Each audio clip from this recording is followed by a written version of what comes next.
Thank you so much for joining us today for the Pastor's Potluck podcast. Here on the Pastor's Potluck, it's similar to a normal potluck where you might get something that you want and there may be something that you just want to pass up altogether. And that's okay. There's something here for everybody. Our goal here is to encourage you and maybe in the process entertain you. If you're ready, let's dig in. Oh, it's another episode of the Potluck. We're going to get to our discussion in a little bit. Dude, I don't know why I have to do this every time we start. I always feel like I have to, I don't know. It's just, it'll never go away. I know this about me, but I feel like I always have to start off every episode with like some kind of like nonsensical chatter. And because I've known that whenever we've started other episodes and we're like, hey, let's get into it, we're going to talk about books, people are like, all right, next episode. Well, yeah, there might be some of that. I guess not everybody's a fan of books like me, but yeah. But no, I think the nonsensical chatter gets you a little just interested in the people. So I get it. I get why you do it. Yeah. It says that we actually have like real life friendships that we cultivate, and we get along really well with I do. At least I feel like I do with everybody on staff. They may think other things, but I was just thinking back to lunch earlier or our meeting earlier. Just kidding. Yeah, don't murder me today, please. No. It just like any friendship, there are times where you get on each other's nerves, right? You don't get on my nerves. I don't. Cheryl. I get on your nerves, though. I see where you're going with this. Not in the way that I'm like, gosh, I can't stand him. I never want to talk to him again. So not in that kind of way. Just like a brother type. Like, yeah. I feel like we have that kind of relationship. Like where Esme and Carter are like constantly, they're great most of the time, but then there are times they're like, would you stop it? And that's what I feel like every time you do another short joke that you think I haven't heard before in my life. You haven't heard some of them. Some of them I've come up with, and there have been a couple. See? But I love to try to like catch you on one and do one against myself and see how. Yeah, you have caught me off guard a couple of times. And it has been really surprising, and I'm here for it. I love it whenever people understand certain things about themselves, and we can joke and have fun. Yeah. Like, I know that the Lord has blessed me with the power to smell things days before it even happens because of this big, ginormous nose on my face. This beak that the Lord has given me. And it's okay to point that out every once in a while. I've mentioned it on here that I was talking with a buddy of mine, and right in the middle of our conversation, this is in Texas, in the middle of summer, which it never rains. I looked right at him and I said, dude, it's going to rain tomorrow. There's not a single cloud in the sky. And he goes, how can you tell? I was like, I can smell it. And sure enough, the next day it starts raining, and I was in high school, and he goes, how did you even predict that? And I was like, I told you I could smell it. It was happening. Like, I don't know. I can smell things. I wonder if that's like a new supernatural gift. The gift of smells. Prophecy and smells. Well, see, the only other person that has like come close to like is Pastor Scott. well, Pastor Jess too. She's probably better than Scott. Really? Oh yeah. It's crazy. This probably gonna come across as throwing you under the bus, but you had a little burp the other day. Oh yeah. If you don't know me personally, I might be small, but burp very loudly. I was 20 feet And away, it but I doesn't could smell matter it. how many times people hear me, they still are always surprised. But that day I'd had Mexican with all the vegetables that had like cauliflower and broccoli and stuff in my food. And so I'd taken a nap, and then I was drinking Dr. Pepper, and man, Dr. Pepper makes me burp like nobody's business. And I mean, I immediately was like, I'm so sorry. That smells. I'm so, like, I knew. I was like, please, like, I told somebody else that was coming through after. I was like, don't walk through there. I was like, like, it's so bad. This is probably, I don't know. Never mind. I won't go there. But that is the form of. It was the only thing big from you. Yeah. That it. Yes. We'll say I don't too much, but I definitely burp, and that is my form of expelling gas, I guess. It's the worst. I went there. Sorry. All right, books. We're talking about books today. Books on gas. Yeah, I haven't read any of those, or even petroleum books in that case. But see, I'm trying to get away from. I'm trying. You have to give me. I'm gonna go back and like cut that part out. No, I'm gonna leave it in there. Okay. Look, That's fine. we say it in the description. It's real life. There's something here for Listen. everybody. Somebody's gonna like that Some- conversation. People understand that there are things you get out of potluck that like make you Burpee. or the other. It's okay. Yeah, but we're diving into books today, and I find that there's people that despise reading. Mm-hmm. I find that there's people that love it, Mm-hmm. and they can't get enough of it, and they wish that there was an extra day in the week to be able just to spend time reading. And then there's some people, which is the category that I fall into. I appreciate the knowledge that I get from books. And I'm trying my hardest to be a better reader in terms of just consuming information. And it's not like a chore, but it's an internal battle, because whenever I was little, I grew up reading, and I think that the only thing that I enjoyed about it was they would do the deals at the library where if you read like a certain amount of books, you'd get like a personal pan pizza from Pizza Hut, or you'd get like a bracelet, and just stuff like that. And I think it was just like a checklist. And while I do appreciate like knowledge, and especially whenever it comes to like something like that's pointless and useless, like I want to sop it up, because I don't know why I'm just drawn to that type of knowledge. But recently, in the last several years, it's been one of those things where I've always been challenged to become a better leader. And I understand that I need to consume books that are going to help me become a better leader. And so I'm finding like this groove of wanting to dive into leadership books. Still a little bit of a chore, because like I know some people are like, I love to relax with a good book. I can't relax with a good book. It's a fight. It's an internal struggle. And I know that leaders are readers. Like if you want to be a good leader, you've got to be reading books, stuff that people are writing that are just maybe about organizational leadership, or maybe a book that's in the vein of what you are doing for your job. Like for myself, like a worship pastor book. And I find that I tend to gravitate more towards like the worship leading stuff. And I'm getting through the organizational leadership stuff, and I guess what I'm trying to say is like I fall on like the middle. Like I don't love it.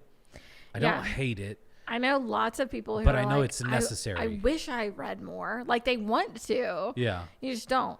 And I think that, a lot of it comes down to discipline, but also I think it's, if you can, I don't know, maybe shift your mindset a little of understanding like that you may not be able to meet with somebody who's levels ahead of you to mentor you, right? Yeah. But you can find a book of somebody who is, and you take in all that knowledge, all their understanding in a matter of even experiences, however long it takes you to read the book. Yeah. But like a lot less time than what you could if you don't read those things. But I think like remembering, I am also a fan of audiobooks. So that is how I often take in a lot of my leadership books. If it's a really good leadership book, I will often buy the physical book because I want to refer back to it. Yeah. And so I often listen to it first because we have a 30-minute commute to work, and I find that I really glean a lot on those drives. And yes, I love music and I like podcasts. Sometimes I'll listen to a podcast or whatever, but I find if I can set the speed at a pace that's a little faster, that helps. But also it helps you get through it faster. But I got to make sure that it's not too fast that I can actually understand what they're saying. Yeah. But there are some very slow readers, like as far as when they're reading a book, that I'm just like, oh, come on, like get through this. But the person that's actually recording themselves to put on the audio. Yeah, I find that if I'm diligent, most leadership books I can, in a work week or 1.5 work weeks, get through a book. Yeah. Like if I just by driving, just by listening to it on the drive. And so, if you think about that, even if you said 26 books, because like say okay, I don't do one every week, but I do one every 2 weeks, complete a book. That's 26 books. Like that's, lots of people are lucky if they read 2 books in a year. And so I find myself like doing that more than anything, but like my fun books, like a science fiction book or something like that, I like to actually read myself. I don't like to listen to those books. Like some people really like they're the opposite. They really like to listen to the fun books on audio, but they like to read these. I'm opposite because I like that. But I think when you realize audio books, but it's like I'm so one track minded. Mm-hmm. Like I have to be doing, like I listen to podcasts like all day long. Mm-hmm. And so like if I'm doing dishes, like I have a podcast on. If I'm doing laundry or folding it, I have a podcast on. I think that's another way to consume knowledge. Like if you're listening, especially if you're listening to a leadership podcast of some kind. Yes. And so it's not always books, but it's like, what are you doing to develop yourself in these areas of life? Like it's not always books, you know what I mean? But I find like if I read too many leadership books at once, like in back to back, I'm like, no more. I don't want any more for a couple months, and then I'll go back to them.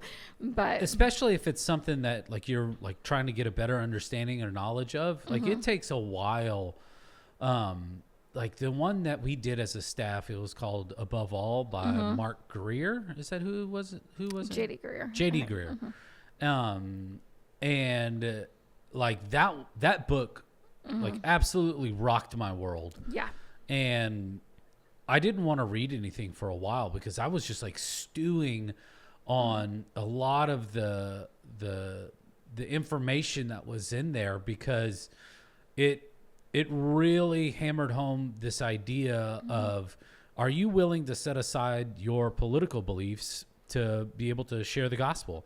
And what are you doing that, I mean, it literally reshaped the way that I thought about a lot of different things whenever it came to ministry and sharing my testimony, because I know that God wants me to talk to people about the things that I've gone through as a former addict. And a lot of the times our own personal life circumstances and things that we believe in, so to speak, can get in the way of just sharing an adulterated version of the gospel. Something that's, lack of a better way of putting it, just not bastardizing the gospel, because it's so easy to put something in the way because I believe a certain way politically. And that's a turnoff for someone who could be thinking the exact opposite. And I was like, wow, my own political beliefs are getting in the way of me telling people about Jesus. Yeah. Like it rocked my world. It was, I mean, there hasn't been a whole lot of books that have done that, but that one did for sure. But I think that one was a good one. And also Unsaved Christian was one of those for me. I think that, like, I remember in our staff discussion, the one point, and it makes me emotional still, I was like, I can't even talk about it without crying, because it literally was like, y'all must have done that before I got here. Maybe. What's it called again? It was The Unsaved Christian. The Unsaved Christian. I'm trying to think of who it was by. It's a red book. But in this, he just shares a scene of these people standing on the cliff and watching someone drown, and nobody's doing anything. Like, they're just all watching from the cliff. And he related that to, like, there are people that you see who are living in such a way, and you're just watching them from the cliff, and they're drowning in life, and you're not doing anything about it. And it wrecked me, like, so bad, because there was a situation with someone here that had attended the church that, like, I had felt like I should reach out to, but I didn't have that kind of relationship with, you know what I mean? But I let that hold me back, because I was like, no, I'm not the person. And then things went south real quick, and it was right when we were reading that, and I was like, I was the person on the cliff, just watching her drown, and didn't think to step in or whatever. And it was like, I don't know, some of those, when they wreck you like that, where it sticks with you for a long time, as a good one. And it might just be one point from a book. And I think that's the hard part with reading for those who aren't super into it, is that there's sometimes you read a book and you're like, yes, nothing really new or big stuck out to me, or there was only like one thing, and you're like, I read all these pages for that little thing. But I think when it's something like that, then it's like, no, that was worth it. And I think that is probably a big thing that turns people off from it, because they're like, oh, or if it's there are books that can give you a lot of knowledge, but they give it in story form, and story form or narrative is always going to be easier for me to read and take in. Like, I will breeze through that in a heartbeat before I will something that is super, like, anecdotal. Is that the word? Anyway. But yeah, so I enjoy when there are stories to back up what you're trying to tell me, or to explain, or to emphasize, more so than just this type of layout. This is what you need to do. I need to make that connection. And I think that's just a telltale sign of, like, a really great author. Like, one of my favorite books that I've read, and I try to read it once a year, is the 21 Irrefutable Laws of Leadership by John Maxwell.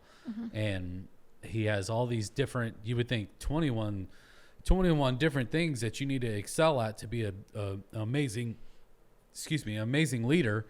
And you're like, oh, like, how am I supposed to take all this in? But each and every single one starts off with a story of something historical that has happened, and why it failed, and why you need to apply this skill set to your life.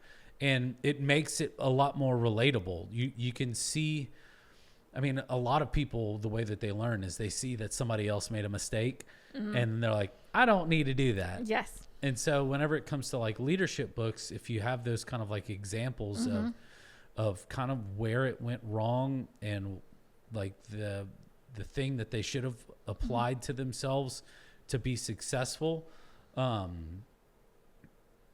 like, I just want to, I make enough mistakes as it is. I need to try to learn from other people and their mistakes. Yeah, absolutely. And so I think the mistakes and the other side if you can read something and learn that stuff without doing it the hard way, I think there's just infinite reward in that. You know what I mean? Yeah. Like, I don't know. But I've always been a reader. Like you said, at the library as a kid, like doing the stuff, like that was one of the biggest things for me as a kid, is us going to the library. Yeah. I know where my birthday's late in the year, like I couldn't start school as early as what other kids were. And so like that whole year before I actually started kindergarten, like my mom and I, we would go to the library, a couple different libraries during the week. Like, Yeah. and, I remember kind of learning to read in the library with Dr. Seuss books and all that stuff. And so it's just always been, it's been that kind of formative thing for me as a child, but it also was like an escape as a child because of my childhood. Like I could read a book and escape my reality for a while. Yeah. And so, so yeah, I think there's always balance in what you're reading to, allow yourself to have some fun reads. Cause I do think, like my husband and I both believe this, that if you can find the right book, Yeah. if you will push through until you find that book that gets you excited about reading, Yeah. you'll excel from there. Cause then once you find that book, you can find others like that book. Mm-hmm. And it's learning how to, how to find and research what types of books and things like that you like. But, so that might be, okay, well, I really enjoyed this type of podcast because I like the way that they joke or the way they tell stories or this or that. Like then you could potentially find books that kind of are in that same vein or, Yeah. I always tell people like, they're like, man, I just really want to read. And I always point them to this book. If they're like, man, what, I'm looking for a book to read, but I haven't been like a reader or anything like that. I tell them to read, the Chronicles of Narnia, just because it's nothing. It's a fantasy book. Obviously, Mm-hmm. It's not real. But it allows your imagination just to open up because C.S. Lewis does a really good job of story building Mm-hmm. in those books. And it's not a difficult read. Mm-hmm. And it's the classic good versus evil type of story. Mm-hmm. And they're fun. Like Mm-hmm. they're fun. You'll laugh. You'll get frustrated. Mm-hmm. You'll find yourself rooting for the protagonist, Mm-hmm. and booing the antagonist by the end of it. And Mm-hmm. they're really, really, really good books for someone who's wanting to just like get into it. Yeah. So this past year, do you have a number of like how many books you read? Oh, I put it out there on Facebook. I do not remember. I know it was over 100. 100 books? Mm-hmm. Not all leadership books, obviously, and like fun books and stuff too. Stink. But, and I don't think like the number that I found by going back through, I don't think is fully correct because like we do a lot of the Kindle Unlimited. And if you don't go to the very final page, it doesn't show it as finished. Yeah. And so it won't count it. But because I know, like, as I was going through, I was like, no, I read these other books in this series. Where are they? Like, Yeah. but it wasn't showing as finished because I didn't go to the very final page of it. Gotcha. And so, but yeah, so I read more this past year than what I probably have in a long time. Was there any that like totally surprised you? Yes and no. Like, I don't know about. I mean, whenever you read 100 books, God Almighty. Yeah. I'm like, I know the one that like I said in my post when I shared, because I was seeing everybody else share how many books they read. And I was like, oh yeah, I wonder how many I have read. And I went back and looked, but I need the better one that friends. I was most, Your friends may have posted that, but mine did not. So I do have a lot of female friends on there, and a lot of them read like, the romance and the whatever. And so like those are easy reads, but so like a lot of their books were those types, but anyway, so the one that I was most proud of though was the chronological Bible in a year. I've never done that version of it. Like, and it's been years probably since I fully finished a Bible in the year, but I did it on Audible. Yeah. And I did the chronological. And a lot of people don't like that style because they get bored of the Old Testament and like to go back and forth or whatever. but I thought it was so cool to see the correlations chronologically between even like the parables. Like you'd hear the same parable from the different gospels, like back to back.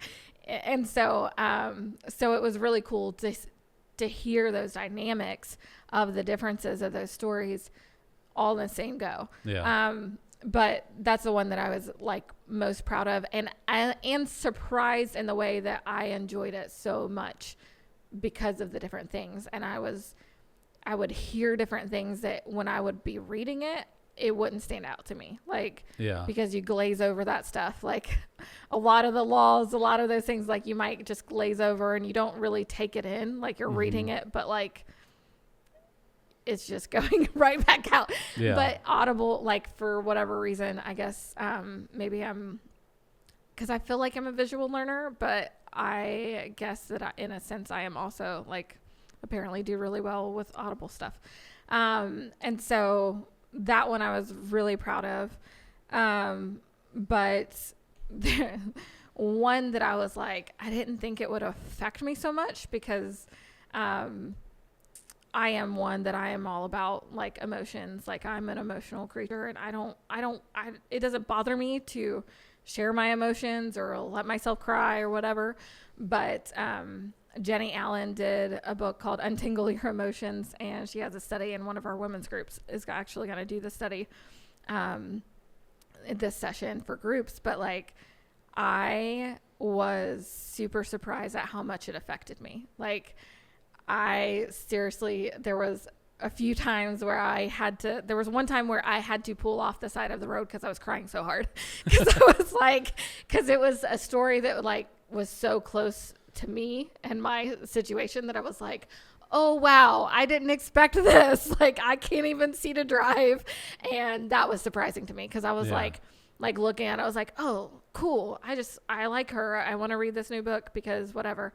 But I didn't realize how much like maybe there was some shame or like other things tied in with some of that I hadn't allowed myself to realize that it unpacked for me. And so that was one that was pretty surprising on that end of things. But but yeah, those were two. Then I think there were a couple others that were like my favorites from the year. This one right here, The Garden Within by Dr. Anita Phillips, was really cool. And I had started listening to it at the beginning of the year, and then I stopped because it has questions and things like that. And I was like, oh, I can't keep listening to this while I'm at the gym and I can't answer these questions. But then I went back to it and I literally like I loved it. And I used one of her, she works through like has an exercise to work through anger at one point, and I did it with youth at SYC, State Youth Convention. And this is actually a drawing that one of the teens in the class, Allie, drew me. And it's because my topic was maintaining peace in all seasons. And so she drew me a little picture and I put it in here. But this one was one that just like wrecked me because she talks about how you're going to see a theme, emotions. It says where the war with your emotions ends and your most powerful life begins. And so she kind of ties your physical body and the way that you are created by your creator, how that ties in with your emotions and your spiritual life, to where it all connects. And it's all like, if this is out of balance, this is going to be out of balance. And so like it was a really, really cool, interesting read. But I love like the psychology type stuff.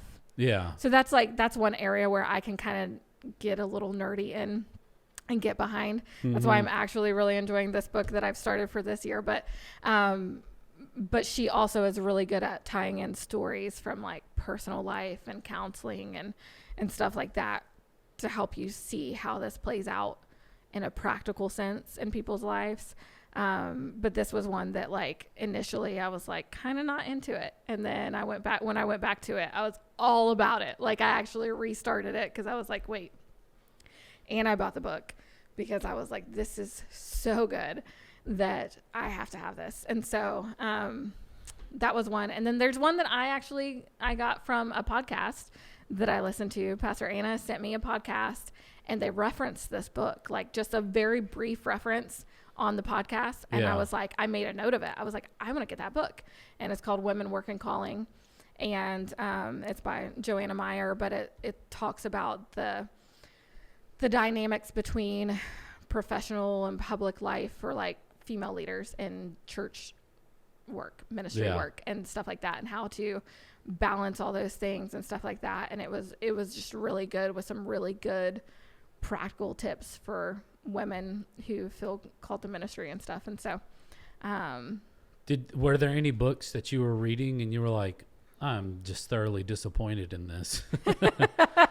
It doesn't have to be like, obviously leadership is like geared towards like learning and stuff like that. And so there's always going to be something that, some kind of truth that you can extract. And it's like, okay, like I got this from it. Yeah. But like, I'll tell you one, why you probably got some time to dig or whatever. Yeah.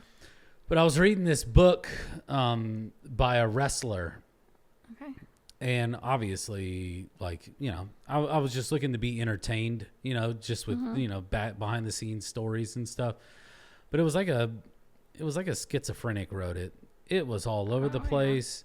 Yeah. It wasn't. That's why John Acuff says, get you an editor. Like, that's the one thing from like people who wrote books. They're like, if you don't have a good editor, it's not going to be good. Yeah. Like he was complaining in it. Yeah. That's rough. It was like, yeah. Like, I'm trying to finish it, but God Almighty, I started this thing like 3 months ago, and I pick it up and I read like a chapter, and I'm going, what am I doing with myself? Yeah.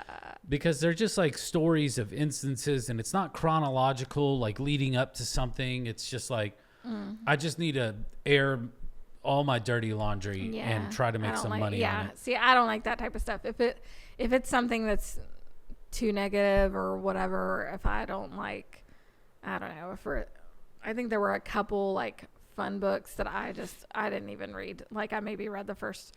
I'll usually give it a few chapters to see if I can get into it. Yeah. But sometimes, like, especially with Kindle Unlimited, like sometimes, you know, it's newer authors or that kind of thing. And so sometimes they're just not developed to the point that I would be okay with them yet. And so a lot of times I will push through and finish a book, but I know that there were several this past year that I just was like, and I don't even remember their names or anything, because it was just like, no, I'm not wasting my time on this. But but I like, it's so weird too, like whenever you find a book that's like disappointing like that. Like, I've read other books from wrestlers. You know, I get it, guys. I'm a nerd. Like, I get it. I get it. Like, I like nerdy stuff. And they were fantastic because it was like leading up to like the culmination of like maybe an important event or something. And so it's just, what is like all the struggle and things that I had to deal with injuries. And I'm like, I'm captivated by this. But yeah. And then you pick up another one and it is awful. Yeah, you'll have that. And I think that it's okay. Like, I think you have to give yourself permission in those times to say, you know what? I'm not going to finish this. I'll move on to something else. And I feel bad though, because it's because you spent money on it. No, someone else gave it to me. They spent their money on it. Yeah, no, I don't feel bad about that. I do. They're like, dude, I heard you like wrestling. Here, try this book. Well, hey, it's okay. I don't feel bad about that, because if they haven't taken the time to like talk to me about it beforehand, then I just don't feel bad. I feel like gifts are one of those things that, you know, it might be well received, it may not, and that's the risk you take with gifts, and that's okay. Yeah. But no, I thought you were gonna say because you paid for it, because your frugalness comes into play with that type of stuff. I feel bad about it at times when I've bought. Oh, I'd have burned that book if I'd have bought it. And I don't read it. Like, so like Atomic Habits, The Power to Change by Craig Rochelle. That was also a surprising one. I started the year off with that one last year. And I have that book. and And I've I have just a catalog of books I that I know. just need to read. So I need to give you, and maybe we can put this as a link or something in the show notes. Yes.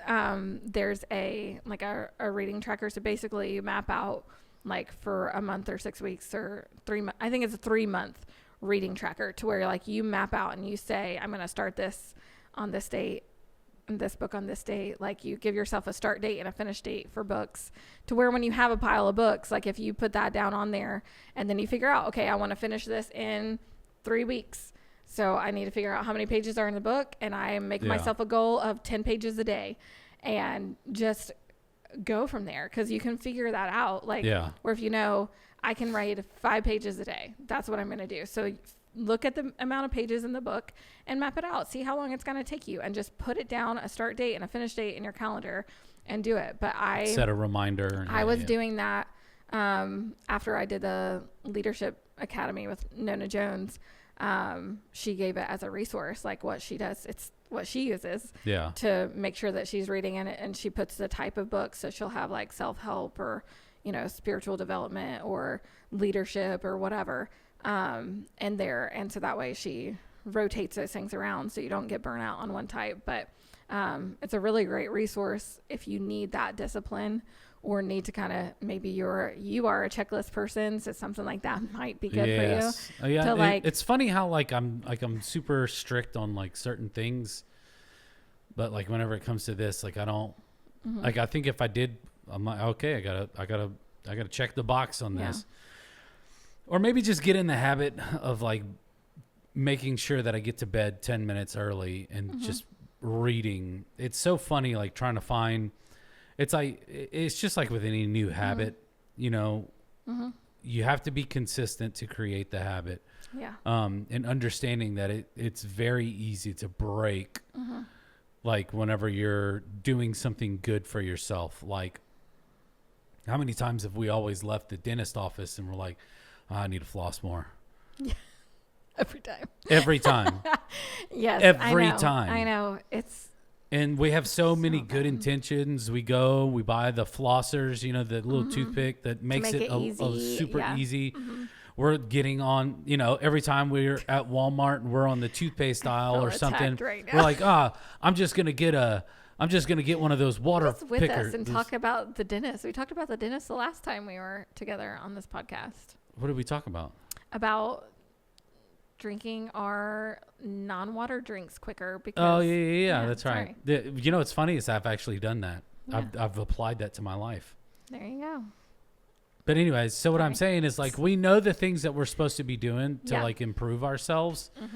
But whenever it comes to like starting something, it's just, it's like the opposite of anything else, because it's so easy to create momentum to do things. Okay. But it's the sustained momentum that's why I loved this book by Craig Groeschel. Yeah. Because he gives you different, shifting the way that you look at it. It floored me. Does he talk about books in there? He talks about good habit stacking, and things like that. Yeah, I'm sure he does talk about reading, or if you want to read more or do this, add it to something else that you're doing. So that's why people often will be like, I can't believe you listening to books while you're at the gym. And I'm like, I love it. I'm habit stacking. Yeah. It was one of the things I'm like, listen, I'm habit stacking. I'm already going to be, and something about, I don't know, there's something about when I'm doing a physical activity that where my body is engaged with some kind of repetitious motion. So I don't have to think about what I'm doing so much. My brain is able to cue in on what I'm listening to better. Yeah. And so if I was sitting at my desk trying to listen to an audiobook, I wouldn't hear a thing of what it's telling me. I'll get distracted with doing other stuff. But so, yeah, he gives so many practical things, even talking about instead of, and it's something that I've put in as a tip for our daily devotions when we've done those, is taking out any decision that you need to make for doing that. go ahead and make that decision before you start. Like, I'm going to do it this time of day. I'm going to do it here. I'm going to do it with my Bible or with my phone app, like my Bible app or whatever, like all those things. Like, go ahead and take all those decisions out before you start. Go ahead and decide all of that. And that's going to set you up for success. But like, a lot of people are like, oh, I want to do this, but then they haven't taken the time to think about when they're going to do that, if that's the best time, all these things, which like end up making you be unsuccessful at it, or thinking of like who you want to be in the future. And so instead of saying, I want to floss every day, you say, or I want to floss more, you say, I want to be somebody who has healthy gums. And to be somebody who has healthy gums, I have to floss. Like, and just shifting just the way you think of it, about those habits and look at it. Yeah. He gave some just really practical, good things within it that helped me a lot. Yeah. You said you're going to leave me with that workbook. Yes, I am. Yes. Because I will tell you, I love to read the books. I am not great with the workbooks. Yeah. Like I had the PDF of the workbook because I have the audiobook. So I did go into the workbook on the PDF and I answered the questions mentally. I did not write them down because I am not good at keeping track of that. Like anytime I've done any kind of Bible study with women and they have a workbook, I will buy the workbook. I never do anything with it. I might do like one page. I am the worst about it. Like the worst for some reason. And I think that part of it is that like, because I don't do one of the things that I just talked about. I don't set a specific time and place that I'm going to do that every day. Yeah. And so then I'm like, when I might have time to do it, I'm at work and I don't have the workbook, or I'm at home and I left the workbook at work, or those types of things. So anyway. Are there any books that you're looking ahead to? I know that all those books that you've mentioned, those are things that you've completed. Yeah. Anything looking ahead? It could be anything. Like maybe there's a new book that from an author that you like, that they're coming out with something new this year, or is there anything that you're like looking ahead? Maybe even just like a series that's been out for a while and you haven't read it and you're like, I think I'm gonna tackle that. Is there anything that you're looking forward to trying to get into this year? Yeah. Well, so I already have like about 6 or 7 books that are on my list for this beginning part of the year. This one is one that Pastor Scott gave us to do as staff, but we haven't started it as a staff yet, but I've started it and I'm really enjoying it. It's No Silver Bullets by Daniel M. It's 5 small shifts that will transform your ministry. And so actually some of it gave me stuff for my sermon from this past week that I talked about. But it's been really cool. It's also like a lot of assessment type stuff, and I love that stuff. But so I'm currently reading that, but I'm also listening to Daniel Goleman's book called Focus. And it's one that I've started a couple times and then I'm like, I can't do this. He's also very slow. Having narrator. a hard time focusing.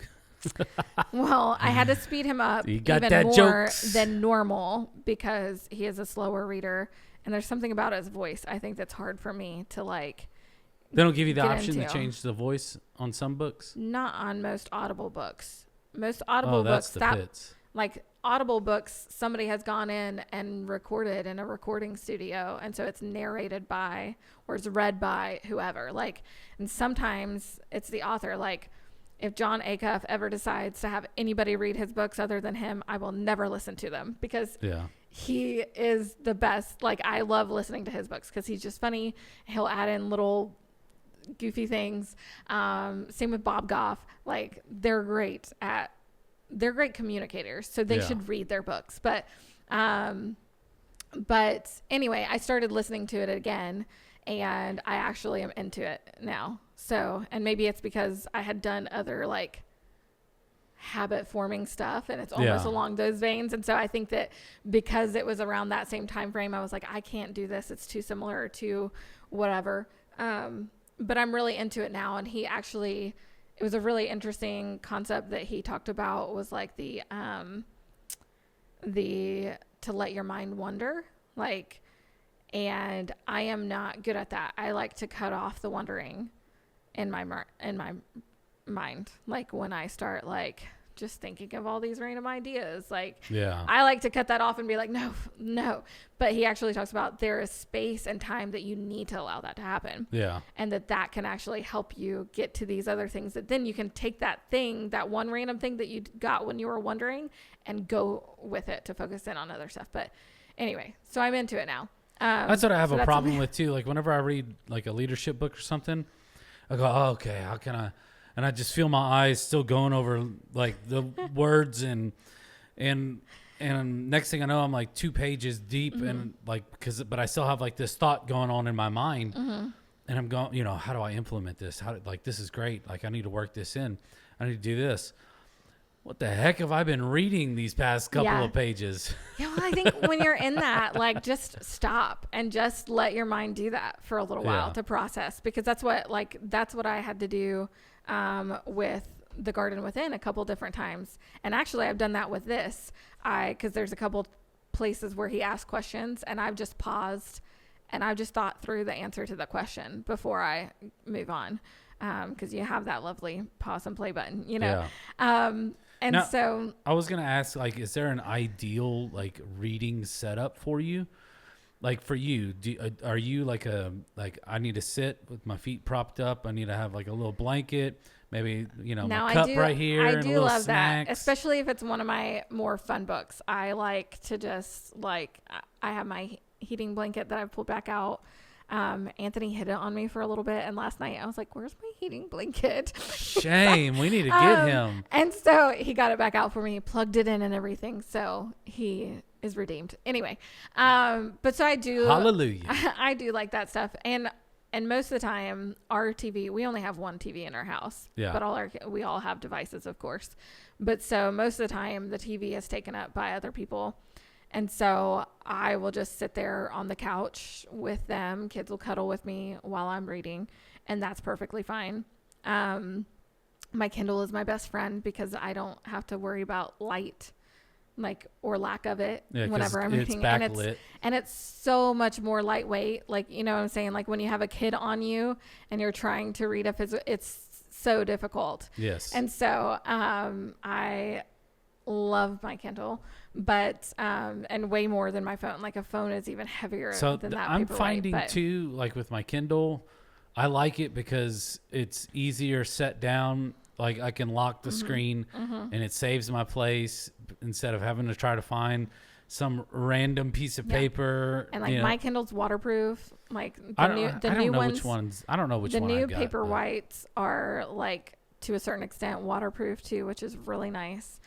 Because I can take it to the pool and it doesn't bother me. Now, if I am trying to read a leadership book or something that has a lot of depth to it, I cannot have, like, some people like to listen to music while they're reading. If it has words in the music, I can't focus. No. Yeah, I can't do it either. I was going to ask you. If I'm reading a fun book or whatever, it doesn't bother. But if it's something with depth that I need to, like, really focus in on the words and let it sink in. If there is word music. Now, if it's just like instrumental, fine, perfectly fine. And so I know that there's a couple times I have one playlist that I'll listen to that's just instrumental worship type music, but it's not like worship music that I know. It's just instrumental, and it's some group like Bethel or something, but it's like instrumental. And I will often listen to that like when I'm studying for a sermon. Yeah. So like if I'm reading my Bible, if I'm doing that, like I can't have a lot of that stuff in the background.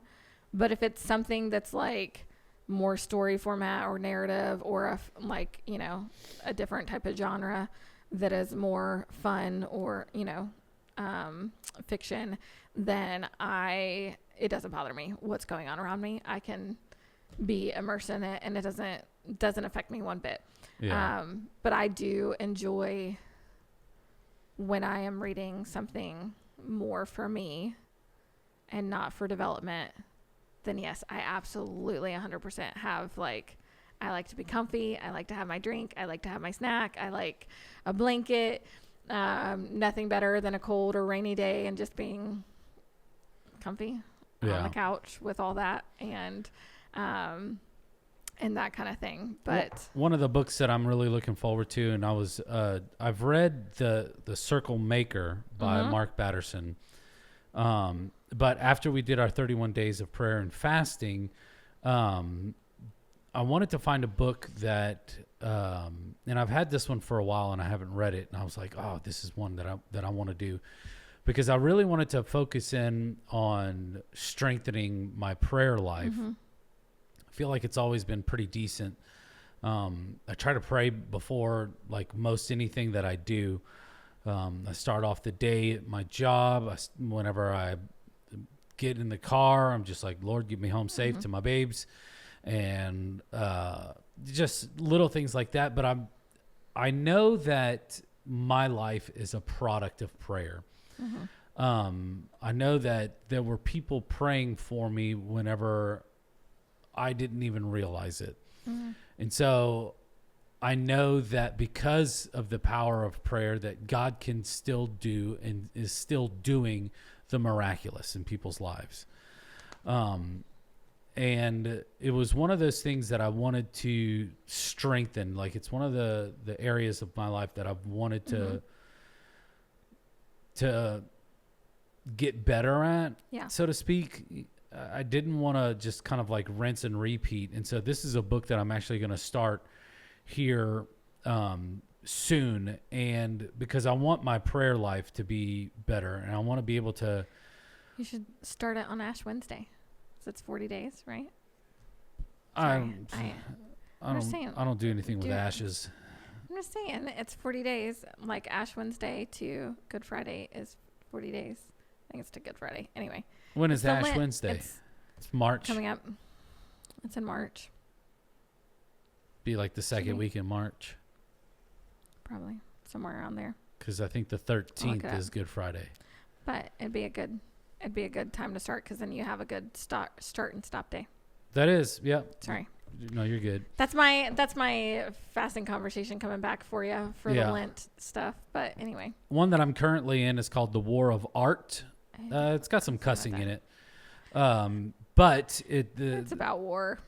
Well, it says break through the blocks and win your inner creative battles. And so I'm finding that some of the times whenever I'm trying to be creative, whenever it comes to like sermon series designs, going through order of service and song selection and what that looks like to make our services begin to stand out a little bit more and make it more meaningful and impactful, you got to look at things in a creative aspect. Yeah. And this is helping. And I'm also like, I haven't told a whole lot of people this, but I guess here it is to the world of 20 people that listen to the Potluck every single week. I know there's more. But is I'm writing some songs right now. And just exploring those avenues of being creative, because I have an art degree and I could do things digitally and what we do with our sermon series. And I feel like I do a pretty decent job with some of that stuff. Yeah. But I'm trying to find other ways to be expressive with these creative ideas that I have. And how do you unlock that potential? You know, like how do you become like a better songwriter? How do you become a better planner and make things, I don't know, creative? I'm a creative person. I tend to think and so like I'm reading this one, and then Scott gave me this book at the beginning of the year, and I've got a couple of spots. This is not where I'm at. This is like a section that I'm reading over and over again because it's really, really, really good. It's called The Advantage by Patrick Lencioni. And this was one of those books to where this is stupid, but I judged a book by its cover. Well, yeah. But I'm finding that this is really good because it's helping me think through some things on the organizational side of leadership.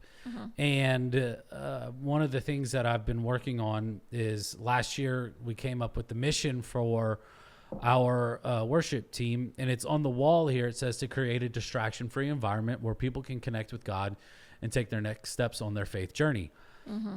And that's great, but you've got to have a vision as well whenever that is firing on all cylinders. Yeah. And what does it look like? How do you measure that success? Mm-hmm. And so I'm working through this book and having really good conversation with Pastor Scott on what the vision of the ministry looks like. And he hasn't given me any kind of words or anything like that. And so like I'm coming up with these ideas, and we break it apart. And what does it look like? And whenever that's done, what is this? And and this is helping alongside of like Scott's great leadership on how to become a better leader organizationally, because I feel like I do a good job on the relational side of things. Yeah.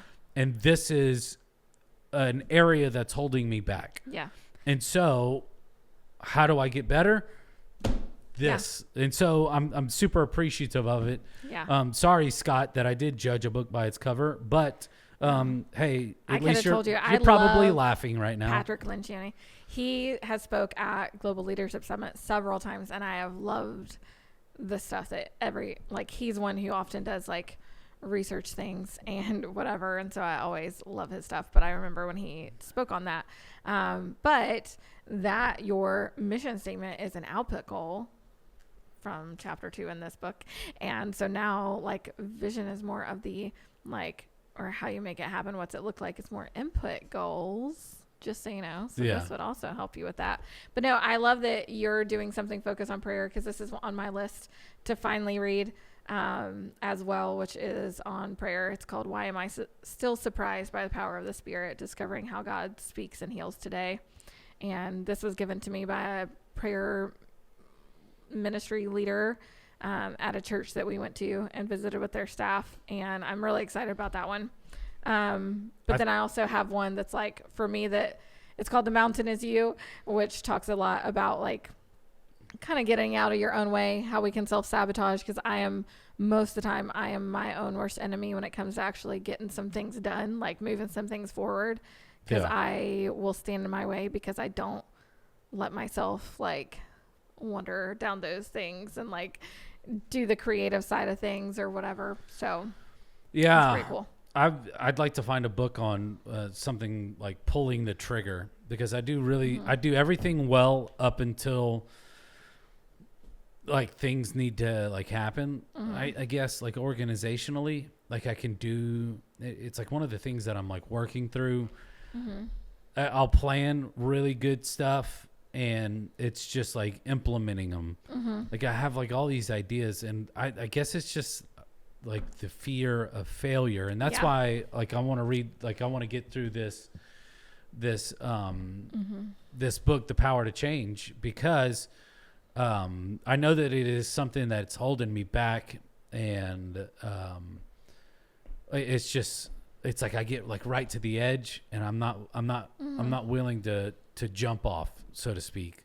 Yeah. Like just to like let it rip. And so it's like, it's just literally pulling the trigger. Yeah. I am very much like a processor. So I want to think through every single variable before I do something, before I'm like, let's try this. And if it doesn't work, that's okay. We'll go back and try something different. Yeah. Because I am very much that way of when we did some of those questions as a staff at one of our creative meetings, and I am very risk adverse. Like I do not necessarily like taking risks and that kind of thing. And that probably has a lot to do with my childhood traumas, but we won't unpack those for today. But yeah, there is another book series that I'm like really excited to read this year. It's a long book series, but they started making a TV show maybe a year or two ago, and I haven't watched the TV show because I want to read the books, and it's the Wheel of Time books. Oh yeah. I heard that like they're really, really, really good, and there's like, I don't know, 15 of them or something like that, maybe 18 total. I think I read the first couple of those. We don't have them anymore. We donated a ton of books to the library to clear off our shelves, and now we just are digital. But yeah, I've watched some of the show. Some of it was I was like, oh, I don't remember this from, like, sometimes seeing it on a screen is very different than what you picture in your head. And so, yeah, I've found that, like, I've lived up to the, like, the book is, because I've always heard people say this, but then I started reading books, and making sure that I was reading them whenever I found out, like, a movie was coming out or a TV series. And I would always make sure that if it was something that I wanted to read, that I read it before I watched it, because the book is always better than the movie. 100%. The book is always better than the TV show. Now, the TV show, you do have like a lot more time to like dive into things in the book, but there's always some deviation from, the author's, the way that they put it in the book. And, I get it. They're trying to do it for time and production and money and all that other stuff. But I've found that I've always enjoyed the book like way more than I enjoyed the movies. Like now, the new Hunger Games book, the prequel, the Songbirds and Sparrows or something, snakes. I don't know. Ballads, something. Anyway, I read it and I did watch the movie, but the book was better. But it was like it was one of those that you had to get past the first like 4 chapters to really like get into it. If you stop, like the first few chapters were hard. But anyway, but yeah, I'm trying to teach that to my kids right now, that like the book is always better, because my sister-in-law gave Carter all the Harry Potter books. She had this series, and they were like, well, why do we need to read the books? Like, we've seen all the movies. And I said, well, because there is a lot more in the book than what you see in the movie. And so we were in like we read the first chapter, and they were like, you're right, Mom. I don't remember any of that from the movie. Or like, I remembered very little of that in the movie. And I'm like, yeah, I know. I told you. So yeah. All right. Okay. Time for our mystery meat. Good talk. This was good. I enjoyed it. Hope y'all have enjoyed it too. If you need a book recommendation, let us know. Yep. Oh, this is an old question from Pastor Anna. Would you rather be a unicorn or a Pegasus, and why? Pegasus, so I can 100%. fly. I don't need no stupid horn coming out of my stinking head. I mean, can you imagine just going give Erica a hug and I poke her in the eye? I'd rather her just jump on my back and let's go. I can show you the world. Flying around everywhere. I mean, unless the horn truly is magical and can do some of the really cool things, but yeah, but I think that like pop culture has kind of like ruined the whole unicorn thing. I mean, you remember there was a commercial that came out. I don't know if it was the Squatty Potty or something, and they had like that little unicorn. Or it was like the poopery spray or something, and he's like, he's making like rainbow. He's making like rainbow ice cream, while he's on the toilet or something.